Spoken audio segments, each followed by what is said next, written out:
ఈరోజు మనం అందరం కూడా నేషన్ ఫస్ట్, దేశం మొట్టమొదటిసారిగా మనం కాపాడుకోవాల్సిన అవసరం ఉంది. దేశంలో ఎలాంటి సమస్య వచ్చినప్పుడు కూడా భారతదేశంలో ఉండే ప్రతి ఒక్క వ్యక్తి మేమందరం సంఘటితంగా ఉంటామని చెప్పడమే కాకుండా అందరం కూడా ముందుకు నడవాల్సిన బాధ్యత మనందరిపైన ఉంది. ప్రపంచ శాంతిని పట్టి పీడిస్తున్న సమస్య ఉగ్రవాదం.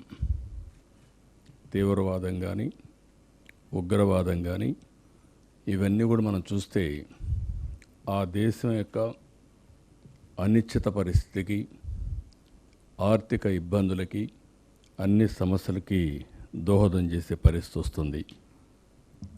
అలాంటిదే పహల్గాంలో ఉగ్రవాదులు చేసిన మారణకాండ. కేవలం పర్యాటకులపై చేసింది కాదు. ఇది ఒక మాటలో చెప్పాలంటే వాళ్ళు ఏ విధంగా చేసినా భారతదేశాన్ని యొక్క శాంతి సుస్థిరతలపైనే దెబ్బతీసే పరిస్థితికి వచ్చారు. ఇలాంటి సమయంలో మనం అందరం కూడా మతాలకు, కులాలకు, ప్రాంతాలకు అతీతంగా ముక్త కంఠంతో దేశం అంతా కూడా దీన్ని ఖండించాల్సిన అవసరం ఉంది. ఆ రోజే మనందరం ఖండించాం.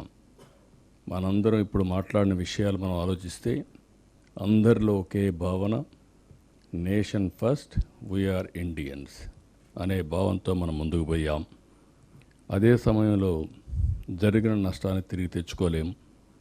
ఆ దాడిలో చూస్తే 26 మంది అమాయక ప్రాణాలు కోల్పోయారు.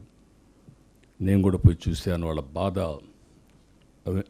ఒక విధంగా చేయాలంటే ఎవరు తీర్చేది కాదు. అయితే మీరు ఇంకొక పక్క చూస్తే అది జరిగిన తర్వాత మన రాష్ట్రంలో కూడా 2 చనిపోయారు.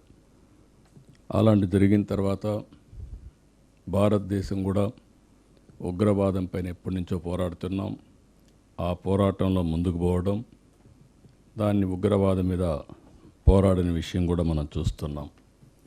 ఈ పరిణామాలు జరిగిన తర్వాత ఈరోజు మన దేశంలో మనం చూస్తే సరిహద్దుల్లో గడిచిన ఒక 5-6 రోజులుగా ఎక్కడ లేని టెన్షన్స్ వచ్చాయి.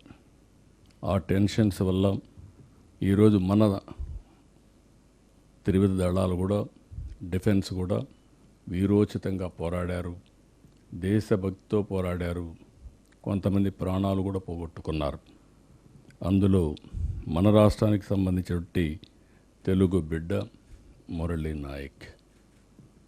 కనీసం 22-20 సంవత్సరాల్లో ఏదైనా నేను చేయాలంటే ఈ దేశం కోసం నేను పనిచేయాలి, నేను మిలిటరీకి పోవాలని చెప్పి వెళ్ళడమే కాకుండా దేశ రక్షణకు పోయినప్పుడు ఓసారి ఒకవేళ ఎప్పుడైనా నేను చనిపోతే జాతీయ జెండా కప్పుకొని నేను చనిపోతానని కూడా ముందుగానే చెప్పాడంటే అది అతనికి ఉండే పట్టుదల. ఆ పట్టుదలతోనే ఈ సైన్యంలో చేరి వీరోచితంగా ప్రాణాలు పోగొట్టుకున్నాడు. ఇలాంటి అమాయకులు చాలామంది దెబ్బతినే పరిస్థితికి వచ్చారు. ఇక్కడ మనం గుర్తుపెట్టుకోవాల్సింది, భారతదేశం ఎప్పుడు కూడా వేరే దేశాలపైన యుద్ధం చేయాలన్న ఆలోచన ఎప్పుడూ ఈ దేశానికి లేదు. ఈ దేశం యొక్క ఆలోచన దేశ సార్వభౌమత్వాన్ని కాపాడుకుంటూ స్వయం ప్రతిపత్తిని ఎవరొచ్చినా మన మీద వస్తే మాత్రం మనం గట్టిగా ఉంటాం. తీవ్రవాదం కానీ ఉగ్రవాదం కానీ ప్రజల్ని బాధ పెట్టే ఎలాంటి సమస్యలను కూడా మనం ఎప్పుడూ ఉపేక్షించే పరిస్థితి ఉండదు. అలాంటి పరిస్థితుల్లో ఇలాంటి సంఘటన జరిగినప్పుడు ఇప్పుడు నేను మిమ్మల్ని అందరినీ చూశాను.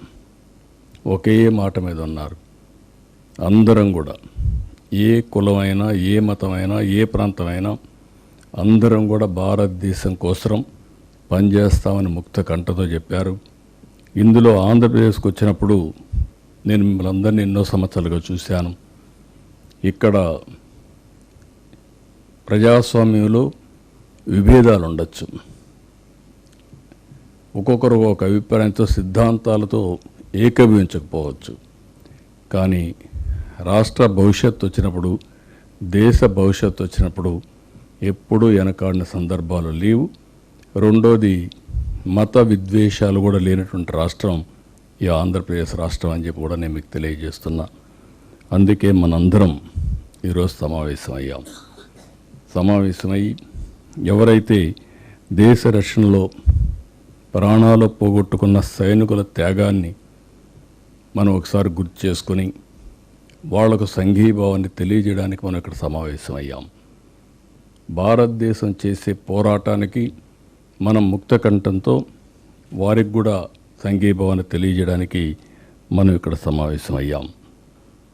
అదే మాదిరిగా మీరు చూస్తే సరిహద్దు రాష్ట్రాలు ఎంతో ఈ 5-6 రోజుల నుంచి ఈ బాంబుల మొత్తం ఎక్కడికక్కడ నానా ఇబ్బందులు పడ్డారు.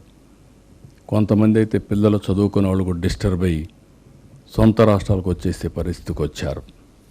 అయితే ఈరోజు ఇంత మునిపే మనం చూసాం 3:30 గంటలకి 2 దేశాల మధ్య ఎవరైతే ఈ యొక్క ఆర్మీ చీఫ్లు ఉన్నారో వాళ్ళందరూ మాట్లాడుకుని కాల్పుల విరమణ చేయాలని చెప్పి ఆలోచించడం, ఈ కాల్ కూడా పాకిస్తాన్ నుంచి రావడం, భారతదేశం ఒప్పుకోవడం, ఈ రెండు చూసినప్పుడు మళ్ళీ మన దేశం ఎప్పుడు కూడా యుద్ధం చేయాలని కానీ ఇలాంటి ఆలోచన ఎప్పుడూ లేదు. కానీ ఉగ్రవాదం మీద టెర్రరిస్టుల పైన రాజీ లేని పోరాటం చేస్తామని ముందు చెప్పారు. దానికి ఎప్పుడూ కట్టుబడి ఉంటారు. అందుకే ఇప్పుడే మీరు చూస్తే సీజ్ ఫైర్ కూడా పాకిస్తాన్ నుంచే వచ్చింది. వాళ్ళు ఫోన్ చేసిన తర్వాత మన వాళ్ళు కూడా దీన్ని ఆమోదించే పరిస్థితికి వచ్చారు. ఈరోజు 5 గంటల నుంచి ఇది అమల్లోకి వచ్చింది. అంటే మన మీటింగ్ జరిగేటప్పుడే ఇది అమల్లోకి వచ్చింది. ఇది ఒక శుభ పరిణామం అని చెప్పి కూడా నేను మీకు తెలియజేస్తున్నా. మళ్ళీ 12వ తారీఖున సమీక్షలు చేసుకుంటున్నారు. అయితే మనందరం చేయాల్సింది ఎవరైతే ఈ యుద్ధంలో నష్టపోయిన వారికి అందరికీ సంతాప తీర్మానం కింద వాళ్ళ యొక్క నివాళులు అర్పించడం. అదే మరిగా ప్రధానమంత్రి కేంద్ర ప్రభుత్వం ఏ నిర్ణయం తీసుకున్నా దేశ భవిష్యత్తు కోసం వారికి అండగా ఉంటామని మనమందరం తీర్మానం చేసి అదేవిధంగా ప్రజా చైతన్యం కూడా తీసుకురావాల్సిన అవసరం ఉంది. ప్రజలను అప్రమత్తం చేయాల్సిన అవసరం ఉంది. దేశ భవిష్యత్తు కోసం అందరం కలిసి పనిచేస్తామని ప్రతిజ్ఞ చేసి ముందుకు పోదామని తెలియజేసుకుంటూ ఈ సమావేశానికి వచ్చిన మిమ్మల్ని అందరినీ ఒక మాటలో చెప్పాలంటే షార్ట్ టైం అయినా చాలా ఎఫెక్టివ్గా రావడం, మీరు మాట్లాడిన మాటలు ఈ తెలుగు జాతి రాష్ట్ర భవిష్యత్తుకి దోహదం చేస్తుందని చెప్పి ఆశిస్తూ మీ అందరికీ నమస్కారాలు, ధన్యవాదాలు. Thank you.